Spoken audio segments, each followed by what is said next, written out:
I'm joined now by Chris Doyle. He's the director of the Council for Arab-British Understanding organisation. He joins us live from London. Tell us what's happening on social media and what I just mentioned right now with regards to the algorithms pushing stories that are not involved with Gaza. Well, there's an information war going on, and much of that is fought out over social media as it is in the mainstream media. And what we see is a mix of legitimate information that is being circulated, but also a lot of false or misleading information or half-baked stories. And this actually, in many ways, favors Israel because, you know, it is the one that is in control of the situation on the ground. And if people are confused about what's going on, then there's less likely to be a great push to try to change that situation, to call for a ceasefire and to stop the Israeli bombardment. So it's a very difficult environment. Unfortunately, social media, and not just on this issue, has served largely to be a massive vehicle of hate and of disinformation, and indeed of conspiracy theories as well. So it's extremely difficult. There are also massive concerns, as you rightly point out, about the way in which you can get silenced on social media. I think that a lot of people have pointed to Facebook as to whether they have been silently blocked, that their posts aren't getting the traction that they normally would if they're posting about Palestinian rights in Gaza.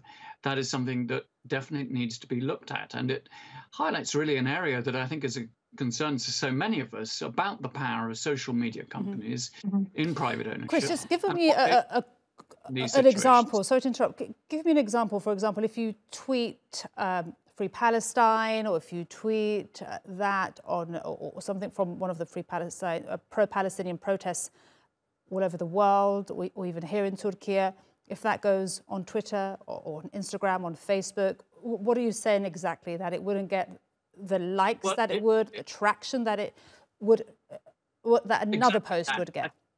From my understanding, it's more an issue on Facebook, on Meta, where this has happened and where I've seen the most complaints about this going on.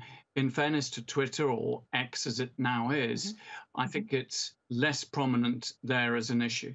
But definitely on Facebook, this is something a lot of people have complained about, where if you post about something very normal and ordinary, you will get the sort of interactions you might expect, the likes, the reposts, the comments.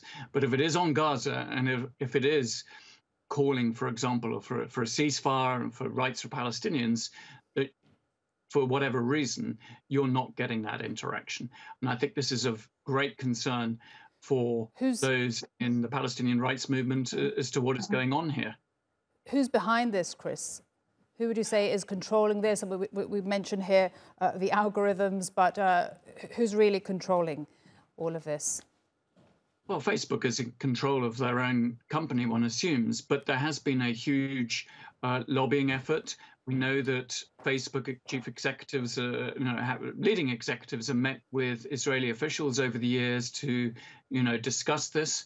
There hasn't been really the equivalent with Palestinian leaderships, not nearly to the same extent. So there hasn't been that sort of influence.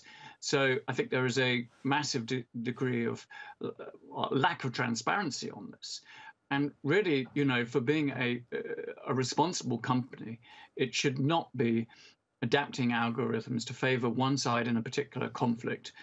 And of course, on Twitter, I think you have a different problem where nowadays you cannot really report coverage, postings that are hateful and which are vile. I think that has meant that there is more disturbing content on Twitter or X.